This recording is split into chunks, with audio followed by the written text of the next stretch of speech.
ഗായിക അന്തരിച്ചു. അതുല്യ പ്രതിഭയ്ക്ക് പ്രണാമം അർപ്പിക്കുകയാണ് കലാലോകം. I am on your side, this time I will be sweeter എന്നീ പ്രശസ്ത ഗാനങ്ങളുടെ രചയിതാവും ഗായികയുമായ ആഞ്ചല ബോഫിലാണ് അന്തരിച്ചത്. 70 വയസ്സായിരുന്നു. അമേരിക്കൻ സംഗീത ലോകത്തിന് കനത്ത ഒരു നഷ്ടമാണ് സംഭവിച്ചിരിക്കുന്നത്.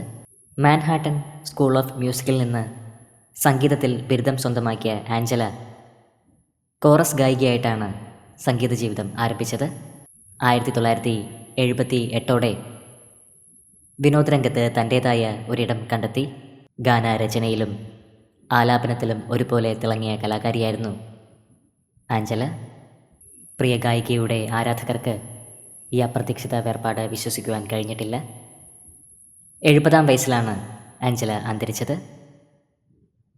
ആത്മാവിന് നിത്യശാന്തി ലഭിക്കട്ടെ എന്ന് നമുക്ക് പ്രാർത്ഥിക്കാം.